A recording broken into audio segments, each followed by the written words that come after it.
to electricity bill. Armed group kills 60 millions in Somalia. Before the news in detail, here is a special message. Governor Chukwuma Soludo has come for a total turnaround maintenance of the Anambra State economy and promotion of credible values. Let us give him maximum support for the task ahead. Details of the news. I am Priska Honko. The 7th Anambra State House of Assembly says it passed over 50 people-oriented bills that improve the living conditions of people and facilitated rapid development of the state. The Speaker, Right Honorable Uche Okafo, disclosed this during a valedictory session in Oka. House of Assembly correspondent Chukwemeka Modeling reports.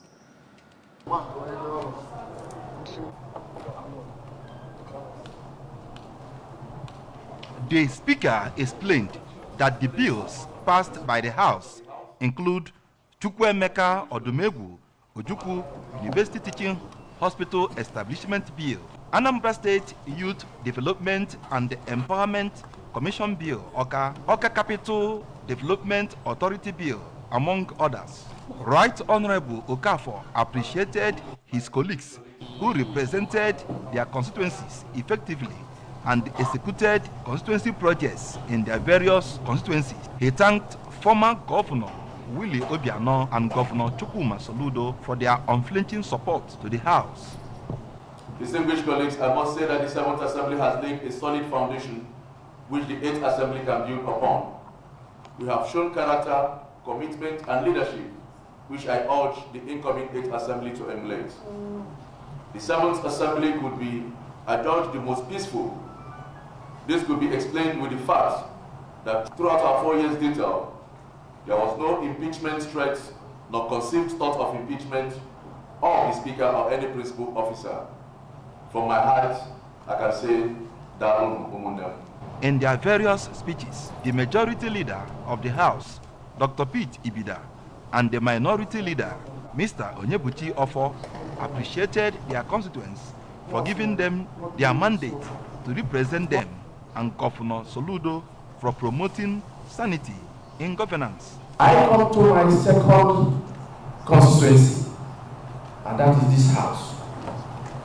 My colleagues, the wonderful, resilient, performing workers of this great 7th Assembly. I give you kudos. I raise my hand for you. I thank all my colleagues who have been very supportive, very friendly, that make me to feel at home. Like this very constituency is another home I have. I am here full of happiness for seeing a day like this. That was my fellow colleagues. We need to be happy. We are not the best. It's all by His grace. By God's grace, like God said, we should be here today to see to the end. Other members of the House also took turns to express gratitude to their constituents for supporting them throughout their tenures. Also at plenary, the House honored the State Head of Service, Barrister Theodora Igwebwe, with a meritorious award for the services she rendered to Anambra State government as former Deputy Clerk of Anambra State House of Assembly. In her remarks, Barrister Igwebwe, who was full of appreciation to the House for honoring her, described the House as a springboard to the service she is rendering to the state. Others who were honored by the House with meritorious awards were the former clerk of the House, Mr. Pius Udo, and the Deputy National Publicity Secretary of All Progressives Grand Alliance, APGA, Mr. Kenneth Anazodo. From the House of Assembly, Chukwemeka Modelem, ABS News. Anambra State government has warned its officials against engaging in fake land and building approvals. A release signed by the Commissioner for Information, Mr. Paul Wosu, said this has become necessary in view of illegal encroachments on land, including government-owned warrants and other land transactions have been facilitated with papers featured by government officials. The release said to demonstrate its determination to sanitize the system, the government is ready to bring to book retired civil servants and political appointees implicated in some of these unwholesome transactions.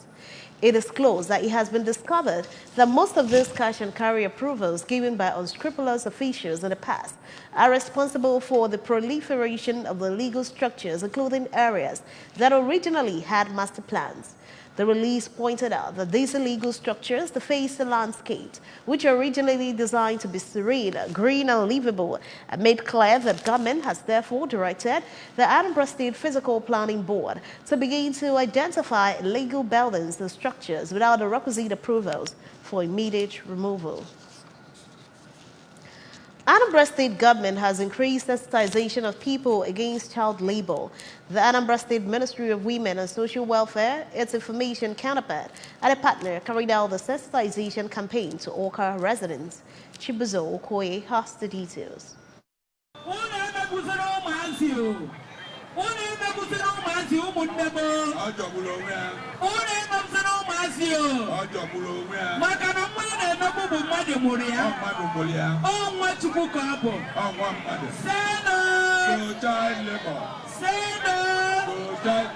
During the sensitization campaign, which took the team on a road walk from Aroma Junction to Ekoka roundabout, the team shared flyers and created awareness on the dangers of child labor in the society. Speaking to the ABS, the Anambra State Commissioner for Women and Social Welfare, Mrs. Ifeobinabo, said that the road walk is to tell people the dangers of enslaving any child under any circumstance. Mrs. Obinabo explained that they want to protect the future of Anambra children from abuse, as Governor Chukwuma Soludo's administration is determined to stamping out child labor and all forms of child abuse in Anambra State. According to the Women and Social Welfare Commissioner, most abused children in the society become threats and detrimental to the society in the future, and made it clear that they will continue to clamp down on people who use children to beg along the roads in all over the state, as well as other beggars in the society. The administration Soludo solution, the solution team, is here in Anambra State. And we want to protect both adults and children. We want to protect them. Because any child you enslave today might turn out to take it so tough on the society. We'll be so angry with the society. So we want to train our children with love. No, we will keep doing that. Finish your flyers here. Finish your flyers here. The Anambra State Commissioner for Information, Sapol Nwosu, in his speech said that a child is supposed to be treasured, cared for, and educated, pointing out that child labor stunts the physical and mental development of a child. According to Sanwosu, child labor also affects children socially and morally, and equally exposes them to child abuse such as rape, battering, starvation, among others. Telling people that it is wrong, to maltreat another person's child. It is wrong to subject an underage child harsh manual labor, because it stunts their growth, it affects them physically, mentally, morally, and otherwise. A child should be cared for and not sent into the market or the worker. That is the message we are sending. A community leader, Mrs. Dorcas Nwabude, who was part of the exercise, thanked Anambra State government for living up to their responsibility, as the exercise will help immensely in reshaping the society. I'm so happy about it. The information I went back to my community to fed them with, they are really they are more than amazed about this present condition. That's our government.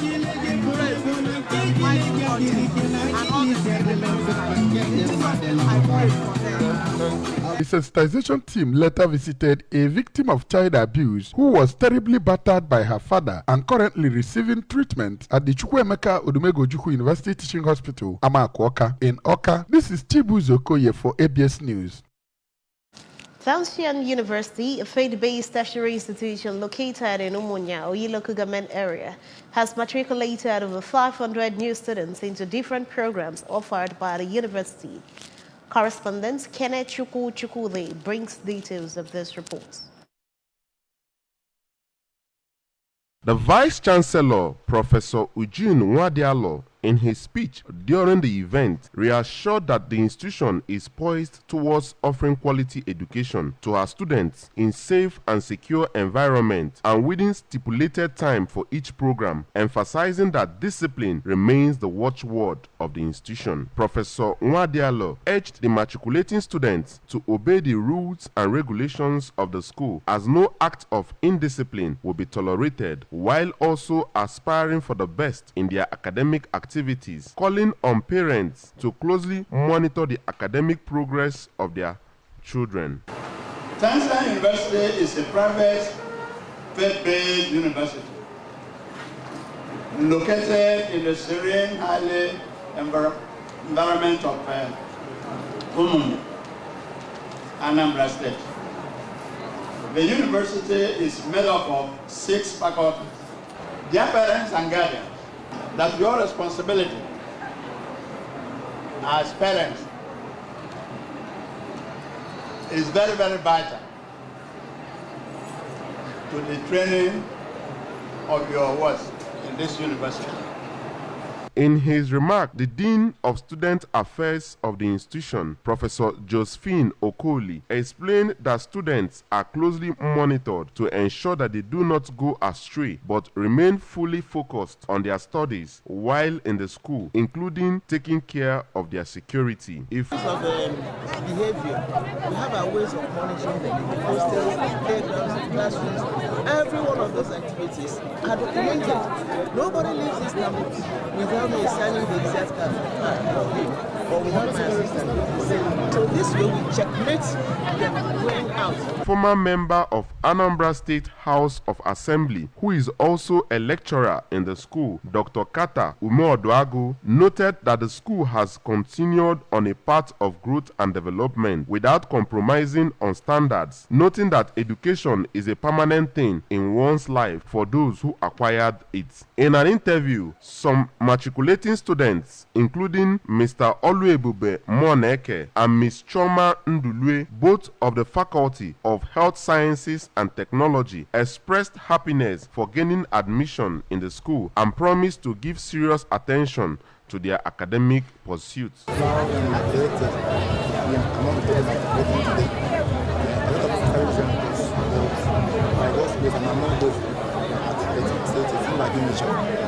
feel good, like 100%, because it's not easy to be a fresher because it's too much. It's science and it's so it's very cool, it's a privilege to me. Some parents who came to celebrate with their children, Mr. Josiah Nwachukwu and Mr. Ignatius Ozonweke, while speaking to the ABS, advised the students to always focus on their studies as they chose the school because of its antecedents. The event, which started with a mass, featured swearing of matriculation oaths and signing of matriculation register by the student. From Tansian University, Umuya, it's been Kenechukwu Chukwudi for ABS News.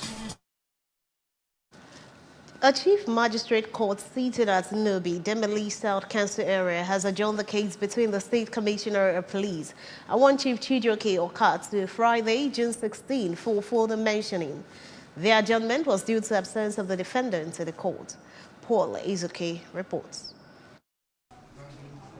Chief Oka was to be arraigned before the court on a five-count charge, including attempt to commit felony by inducing one Miss Victoria Mbashu to make a title document of a land in his favor with intent to fraudulently convert the property to his own. He was also charged for conspiring to commit misdemeanor through forcible entering of a property belonging to Mr. Bonaventure Ezekwena, willful and unlawful damage of a building valued at 10 million naira belonging to Mr. Bonaventure Ezekwena, and giving false information to the Inspector General of Police and his investigating police officers that he duly purchased a land for one Miss Victoria Mbashu, which he knew was false, with intent to deceive the police to use his powers against Miss Victoria Mbashu and Mr. Bonaventure Ezekwena. When the case came for mention, the prosecution counsel, Inspector Edith Okonkwo, said certain developments did not allow the police to bring the defendant from custody in Abuja for arraignment before the court, and explained that she agreed with the defense counsel that the defendant will be in court in the next adjourned date for arraignment. The presiding Chief Magistrate Ken Nwoye, asked the police to ensure that the defendant is in court in the next adjourned date to face charges against him, and stressed that the police should strive not to detain anybody beyond constitutionally stipulated time. According to the Chief Magistrate, only the court has the powers to order the detention of anybody beyond the period specified by the Constitution if and when the need arises. From Nodi in Idemi South Council area, Paul Ezoke, ABS News. President Bola Ahmed Tinubu has assented to the electricity bill passed in July 2022, seeking to repeal the Electricity and Power Sector Reform Act 2005. It becomes the Electricity Act of 2023. The Electricity Act now consolidates all legislations dealing with the electricity supply industry to provide an omnibus and ideal institutional framework to guide the post-privatization phase of the Nigerian electricity supply industry and encourage private sector investments in the sector. The primary aim of the bill, as stated in its very first section, is to create a comprehensive legal and institutional framework to guide NESI, the monopolize the generation, transmission, and distribution of electricity at the national level, and empower state, companies, and individuals to generate, transmit, and distribute electricity.